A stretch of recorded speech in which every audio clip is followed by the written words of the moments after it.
क्या आपने कभी ये देखा है कि एक इंसान सब कुछ खाता है एंड फिर भी मेंटेन रहता है एंड ही और she is slim and trim, but दूसरा इंसान है जो सिर्फ हवा खा रहा है but still gaining the weight, फिर भी वज़न बढ़ रहा है। जो दूसरा इंसान है ना, वो मेरी कैटेगरी वाले लोग हैं। हाय, माय नेम इज़ श्रुति और मैं अभी कैलिफोर्निया में रहती हूँ। आई am a mom of one baby and ये मेरी स्टोरी है regarding my weight loss journey.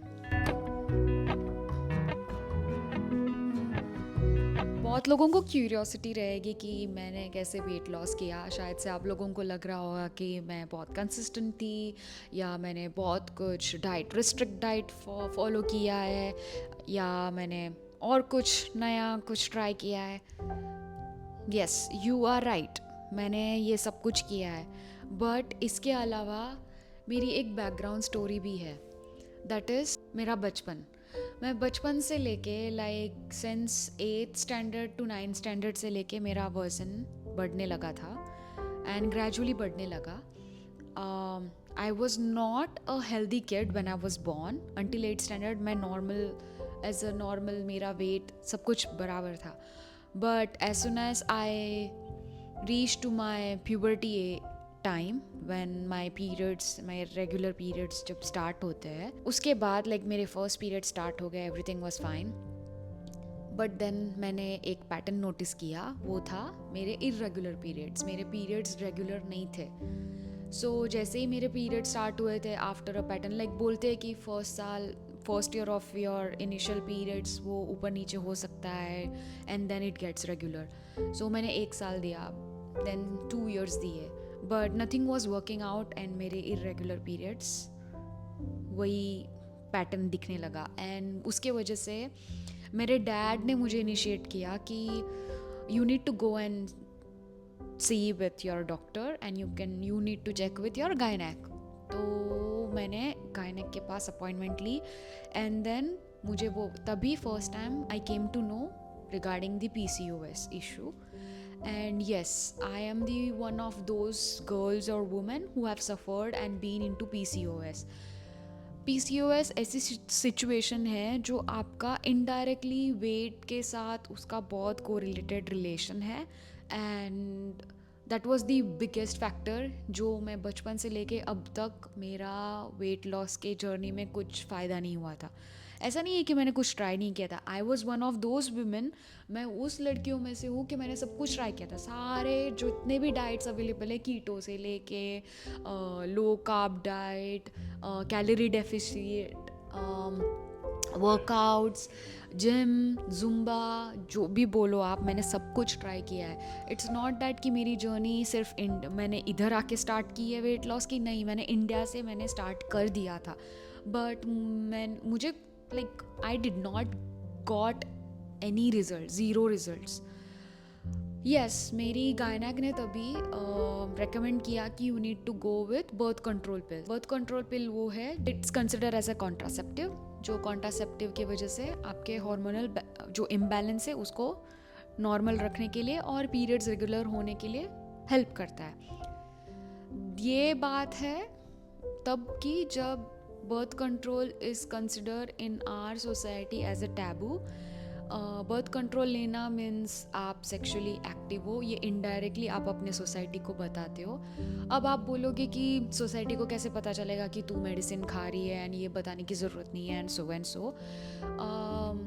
मैं एक छोटे से टाउन से आती हूँ और वो टाउन में ऐसा है कि सब लोगों को जानते हैं। लाइक मेरे डैड को सब लोग जानते हैं और उनको पता है इनकी बेटी कौन है।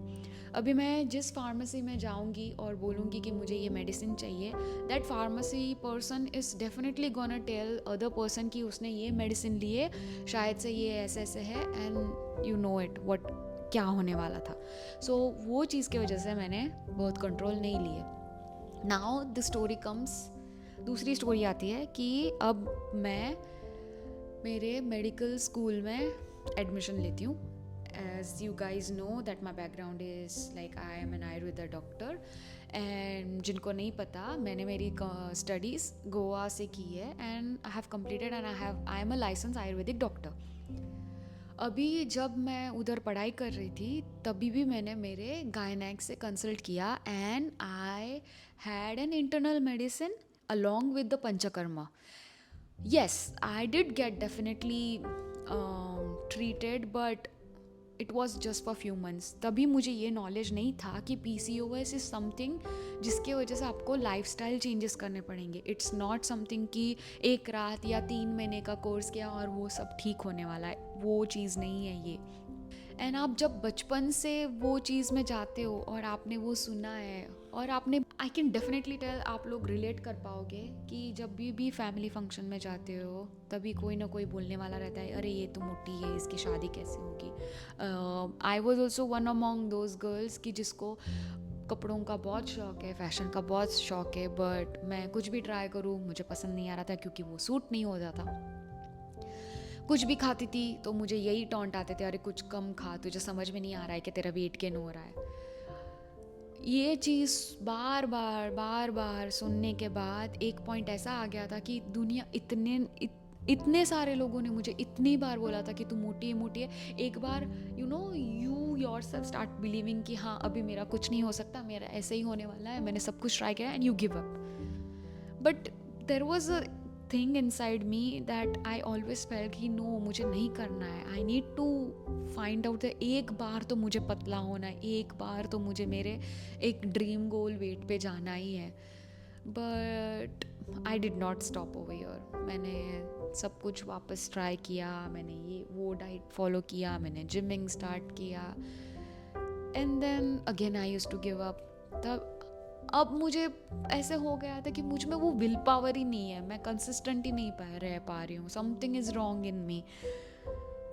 अभी मुझे ये समझ में नहीं आ रहा था कि अब करूँ तो क्या करूँ मैं.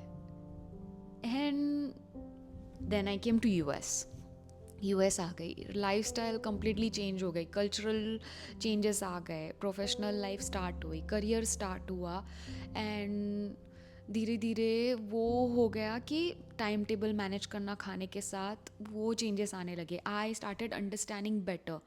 सो लेटर मुझे ये भी समझ में आने लगा कि प्रोटीन कितना इम्पोर्टेंट, मुझे कितने स्टेप्स करने चाहिए. आई स्टार्टेड रिसर्चिंग मोर. मैं ज़्यादा देखने लगी, मैं ज़्यादा समझने लगी. But this was completely external factors, जो मुझे बाहर की इंटरनेट की दुनिया से मुझे जो भी पता चल रहा था, I use to do that. मुझे सब कुछ समझ में आ रहा था और वो मैं अप्लाई करती थी.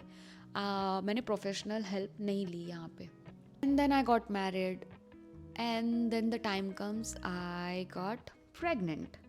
अभी pregnancy was a blessing for me, I would say, कि क्योंकि PCOS प्रॉब्लम की वजह से बहुत सारे प्रॉब्लम्स आते हैं, जैसे कि आपके irregular periods, already I have explained about it. आपके facial hair आते हैं, thankfully मुझे वो नहीं हुए.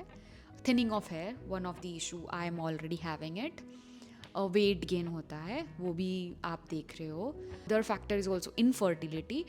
थैंकफुली वो मुझे नहीं हुआ. I was blessed, I had a baby boy. But around 3rd trimester जब आपको जेस्टेशनल डायबिटीज़ के लिए टेस्ट करने के लिए भेजते हैं, टू देखने के लिए कि आपके शुगर लेवल्स क्या है, आई फेल्ड दैट टेस्ट और मैं पॉजिटिव आ गई. मुझे जेस्टेशनल डायबिटीज़ डिटेक्ट किया गया. It was not the risking factor just for me, but अभी वो रिस्किंग फैक्टर मेरे बेबी के लिए भी था.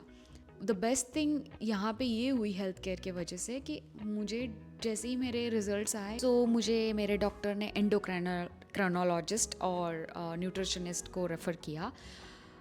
एंडोक्राइनोलॉजिस्ट इसलिए क्योंकि मेरे लेवल्स हाई रहेंगे, after even maintaining the diet मेरे कम नहीं आए तो मुझे इंसुलिन देना पड़ेगा, क्योंकि डिलीवरी के वक्त कॉम्प्लिकेशंस नहीं आने चाहिए and it should not be high risk to my baby. Anyways, एक बार आप जेस्टेशनल डायबिटीज़ डिटेक्ट करते हो वो ऑटोमेटिक आप हाई रिस्क प्रेगनेंसी में चले जाते हो. तो अभी मैं टेंशन में आ गई थी. आई कंसल्टेड न्यूट्रिशनिस्ट और न्यूट्रिशनिस्ट कंसल्ट करने के बाद चीज़ें समझ में आने लगी कि क्या मेरे बॉडी में काम कर सकता है क्या नहीं. एंड मुझे as I am being a vegetarian, आपके पास प्रोटीन के ऑप्शंस कम रहते हैं, तो मुझे बाहर के I started exploring protein options कि क्या ले सकती हूँ क्या नहीं। न्यूट्रिशनिस्ट ने मुझे चार्ट दे दिया था कि तू ये खा सकती, ये नहीं खा सकती, ये करना है, बट उसके साथ मेरा एवरी 2 आवर खाने के बाद चेकअप स्टार्ट हो। Like I use to prick myself, मैं प्रिक करती थी और देखती थी मेरे शुगर लेवल्स क्या है। तो उसके वजह से मुझे समझ में आने लगा कि ये खाना मेरे बॉडी में काम नहीं कर रहा है, ये मैं नहीं खा सकती, ये इतना खाया तो इतना ट्रिगर करता है ग्लूकोज मेरे लेवल में। तो मेरे पास वो डेटा बनता गया कि ओ मैंने ये खाया था, और मैं पूरा लिखती थी मैंने क्या खाया था, कितने शुगर लेवल्स आए, और मैंने क्या किया उसके बाद। मैंने after having food I walk, या मैंने कुछ एक्सरसाइज की क्या, या मैं डायरेक्टली बैठ गई थी, या मैंने क्या किया था। तो मैंने वो सब कुछ नोट डाउन किया। मुझे ये समझ में आने लगा कि क्या खाना मेरे बॉडी में काम कर रहा है और कौन सा खाना मेरे बॉडी के लिए अच्छा नहीं है। ये सब होने के बाद I end up having normal delivery, सब कुछ अच्छा हुआ, बेबी नॉर्मल हुआ। बट मेरे डॉक्टर ने मुझे वार्निंग दिया था कि 6 वीक्स आपके डिलीवरी के बाद वापस चेकअप होगा, देखने के लिए कि आपकी बॉडी वापस नॉर्मल इंसुलिन प्रोड्यूस कर रही है या ज़्यादा कर रही है, या it was just a gestational diabetes. That means सिर्फ प्रेगनेंसी की वजह से आपके बॉडी में एक्स्ट्रा इंसुलिन प्रोड्यूस हो रहा है। मैंने वो डाइट आफ्टर डिलीवरी भी फॉलो किया स्ट्रिक्टली, एंड 6 वीक्स के बाद मेरे रिजल्ट्स नॉर्मल आ गए and I was happy. Normal आ गए, बट उसके साथ साथ मुझे एक क्लैरिटी आ गई कि क्या मेरे खाने के साथ कैसा रिलेशन होना चाहिए और मुझे क्या खाना चाहिए। चेंजेस मैंने एक्सेप्ट कर लिए थे, जिसकी वजह से मुझे वो एक साथ स्टार्ट करने वाला जो चीज़ मैं पहले गलती करती थी वो कम हो गई। मैं 3rd ट्राइमेस्टर में थी, मेरा weight gain, I had gain almost 20 kgs, I was 97, और वो 97 का मार्क मुझे इतना हिट हुआ कि और 3 किलो बढ़ा ना, then the game is over. मैं वो एक बार 100 kgs क्रॉस किए, मैं कभी नीचे नहीं आ पाऊँगी, वो मेरे दिमाग में फिट बैठ गए। अभी मैंने धीरे सब कुछ स्टार्ट कर दिया, मैंने 10K स्टेप्स स्टार्ट किए धीरे धीरे, मैंने वर्कआउट स्टार्ट कर दिया, एंड उसके साथ साथ मैं डाइट फॉलो करने लगी। आफ्टर डिलीवरी एक चीज़ मैंने नोटिस की कि मेरे पीरियड्स रेगुलर हो गए। सो द बेस्ट थिंग, वो डाइट जो फॉलो किया था उसकी वजह से पीरियड्स रेगुलर होने की वजह से अभी मुझे ये हो गया कि now my periods are regular, but I should not leave my workout and my diet. मैंने एनीवेज जब वो मेरे घर में से जो शुगर चला गया था ड्यूरिंग प्रेगनेंसी, जो मैंने कम्प्लीटली रिप्लेस कर दिया था, I had replaced with stevia and now I have completely replaced with monk fruit. वो अभी तक वैसे ही है और मैंने मेरी लाइफस्टाइल वैसे ही मेंटेन रखी है। प्रेगनेंसी के टाइम पे जो योगा मैंने फॉलो किया, I made sure that I am doing some और the other activity even after delivery. If मेरे से योगा नहीं हुआ तो मैं मेक श्योर करती हूँ कि मेरे दिन में 10,000 स्टेप्स पूरे हो, या कुछ एक्टिविटी मेरी ऐसी हो जिसकी वजह से मेरे बॉडी मूवमेंट कंटिन्यूसली रहे। I would like to tell you one thing कि ये सारी चीज़ें जो मैंने की है मेरे लाइफ में, जो मैंने एक्सपीरियंस किए, मैंने जो टेस्ट किए उसके रिजल्ट्स, जो भी मैंने चीज़ ये है कि आपको आपकी बॉडी को समझना पड़ेगा, and it's not an easy task to understand your body. आपको बॉडी को समझने के लिए टाइम जाएगा, और एक बार आपने समझ लिया, you have to follow that lifestyle. PCOS game और weight gain is not an easy thing. आपको समझना पड़ेगा कि आपको क्या करना है। सिंपल से लैंग्वेज में मैं बोलूँ what is PCOS, what is insulin resistance, तो समझ लो एक फूड डिलीवरी है, और एक डिलीवरी इंसान है, और आपका घर है। ये 3 चीज़ें, ठीक है। फूड डिलीवरी इज़ लाइक जो खाना खा रहे हो, डिलीवरी पर्सन है जो आपका इंसुलिन है, और आपका घर एक सेल है। अभी वो डिलीवरी इंसान आपके घर के बाहर आया है और नॉक कर रहा है। नॉक किया, आप दरवाज़ा खोलोगे, वो खाना लोगे, कंज्यूम करोगे, ठीक है। ये नॉर्मल इंसान में होता है, और वो सेल है, वो एनर्जी यूज़ करता है एंड यूटिलाइजेज एज इंसुलिन, जो एनर्जी इंसुलिन से जो एनर्जी मिलती है। अभी इंसुलिन रेजिस्टेंट में क्या होता है कि वो फूड डिलीवरी वाला इंसान आपके घर के बाहर रुका है और नॉक करता ही जा रहा है, करता ही जा रहा है, और आप दरवाज़ा नहीं खोल रहे हो। अभी डिलीवरी वाली कंपनी क्या करेगी, और डिलीवरी इंसान भेज रही है, और डिलीवरी इंसान भेज रही है। So they are keep on sending, means insulin भेजते ही जा रहे, भेजते ही जा रहे, भेजते ही जा रहे, और सडनली इतने सारे डिलीवरी इंसान भैया कुछ ना कुछ करके दरवाज़ा खुल जाता है, खुल जाता है। वो एनर्जी आप लेते हो, बट जो जितना भी इंसुलिन एक साथ आया है वो सारा सेल कंज्यूम करती है, बट वो एनर्जी की तरह यूज़ नहीं होता, कुछ एनर्जी की तरह यूज़ होता है, बट जो जो बचा हुआ है इंसुलिन वो एज अ फैट करके स्टोर हो जाता है आपके बॉडी में। और इमेजिन वो इतना सारा इंसुलिन एवरी डे रिलीज़ हो रहा है और वो फैट में स्टोर हो रहा है, तो आपका वेट कैसे बढ़ रहा है।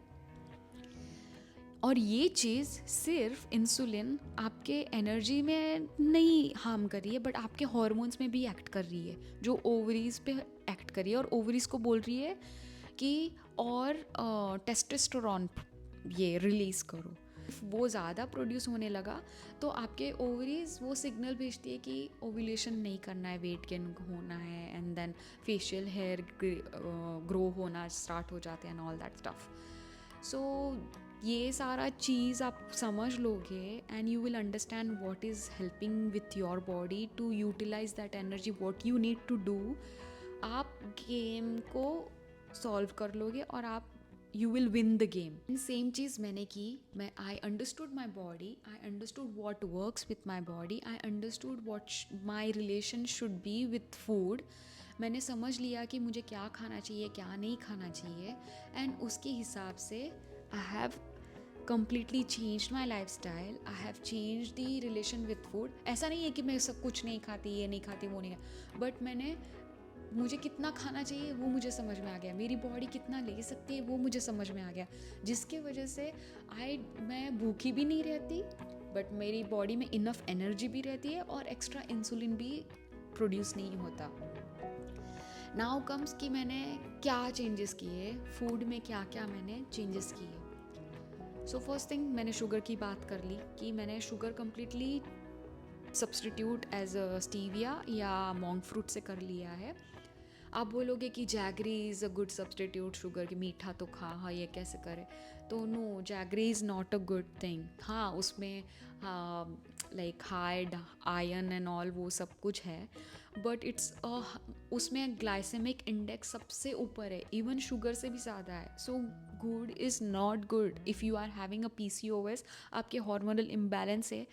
जैगरी सब्सटीट्यूट नहीं है, you have to make changes. आप कंप्लीटली बंद कर दो, नहीं तो कुछ सब्सटीट्यूट लाओ। दूसरी चीज़, मैंने मेरे पूरे दिन में 100 to 120 grams of protein introduce किया।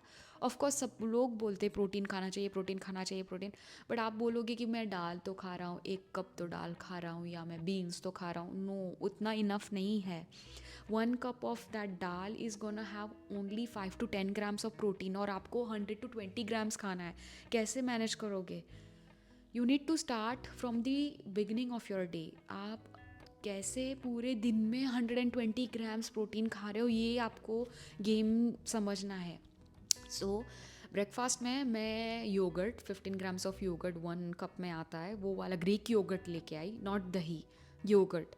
उसके साथ मैंने पीनट बटर इंट्रोड्यूस करती थी, chia seeds, pumpkin seeds, nuts, berries, ये सब मिक्स करके I use to have nice bowl of breakfast. Later mid snacks मुझे भूख लगी तो मैं खाती थी apples and peanut butter. Again मुझे पीनट बटर पसंद है, so I use to try कि कुछ भी फाइबर के साथ अच्छा फैट विद प्रोटीन जाना चाहिए, this is the main thing. तो वो किया मैंने। लंच में I use to have instead of normal wheat roti, मैंने ज्वार में कन्वर्ट कर दी, या I use to have bajra. Bajra is very good for your health if you are in a postpartum because it even helps with milk supply. Tofu, मुझे पनीर इतना पसंद नहीं है, बट मैं कभी कभी you get bore with tofu, तो मैंने पनीर मैं खाती थी। I use to have edamame, beans, chole, rajma, moong, ये कुछ भी खा सकते हो आप। उसके साथ साथ कभी कभी मैं बेसन का चीला, मूंग के डोसा, ये सब करती थी।